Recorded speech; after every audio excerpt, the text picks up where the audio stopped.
Welcome to the Kog'Maw Sneak Peek Champion Spotlight, presented by Riot Games.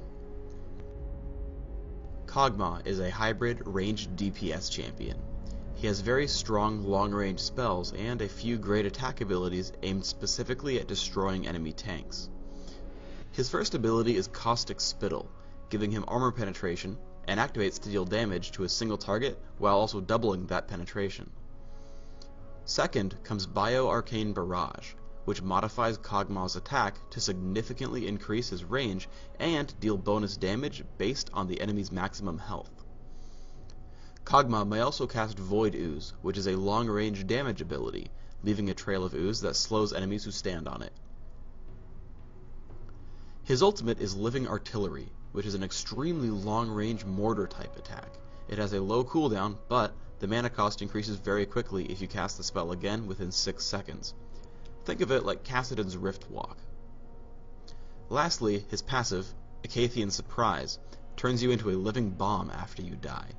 You retain control for a few seconds, and then blow up for some pretty significant damage.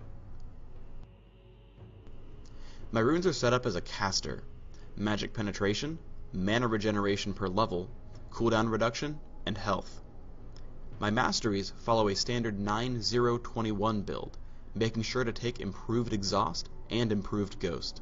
These summoner spells allow me to kite my enemies very effectively. I can ghost around in the back lines, and if someone really tries to kill me, I can exhaust him to keep him far away. Kog'Maw is extremely item dependent. Thankfully, he's also a very competent farmer.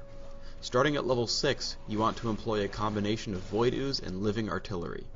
Hit the ranged minions with your ultimate as soon as you can. Then, once you've waited 6 seconds, hit the same wave again, adding in Void Ooze this time.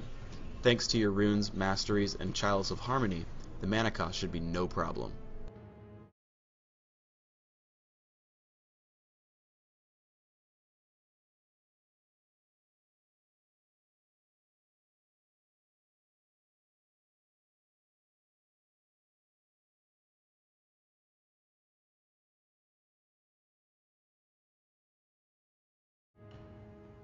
You can also easily farm nearby monster camps.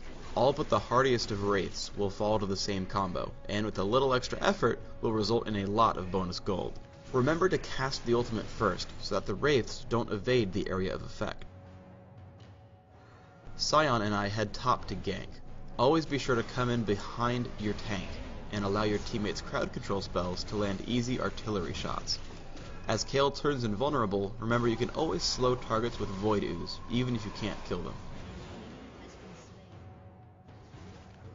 Kog'Maw also has the benefit of having 2 skill shots that hit invisible champions. While I miss Akali with my first few spells, Living Artillery is extremely potent at chopping her down in the smoke bomb. I believe Kog'Maw should be played as a hybrid for a couple of reasons. His cooldowns are a little bit too long to be played as a more standard caster like Annie. Also, his range is so short on his basic attacks that I feel very unsafe as a standard physical DPS. But if you play him as a hybrid, you get a lot of attack speed from Ginsu's Rageblade and Nashor's Tooth, which makes Bio-Arcane Barrage extremely potent, while cooldown reduction and ability power make Living Artillery extremely deadly. Living Artillery is one of Kog'Maw's most interesting abilities. Because it has such a long range, and because it reveals the area it targets, you should always try to scout or harass jungling enemies. As part of this video, I wanted to show you some safe scouting locations on Summoner's Rift. Note that a very tiny area in the center is revealed right when you cast the spell, and then once the artillery lands, everything struck is revealed for a few seconds. From either team in mid, a quick stroll to the right lets you spot Purple Team's Golem.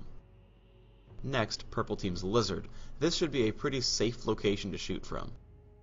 Down from there, you can hide in the brush to shoot Blue Team's Golem. Right at the connection to the river, Blue's Lizard is an easy shot. The dragon on Summoner's Rift is an extremely important objective. Shooting here as Blue Team will wake up and reveal the dragon. Alternatively, or as Purple Team, this brush provides some cover to scout dragon as well.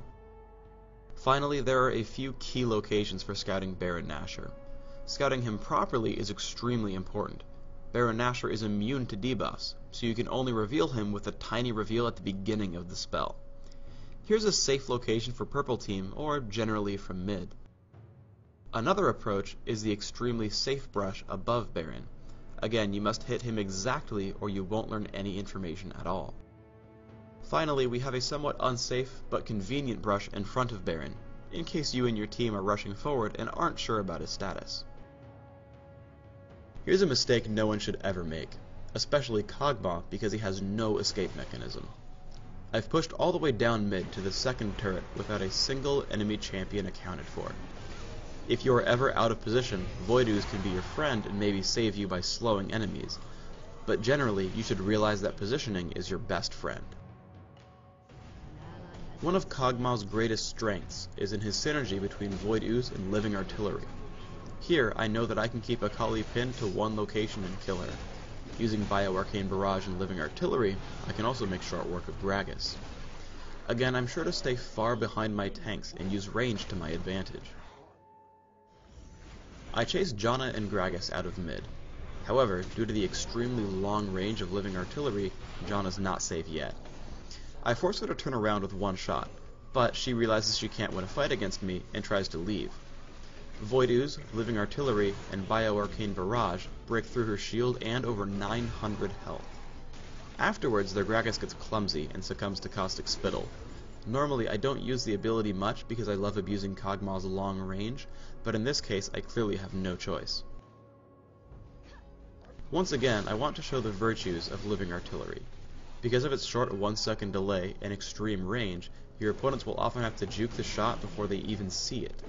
Kayle didn't have a choice, as she could only juke up and into our Gragas.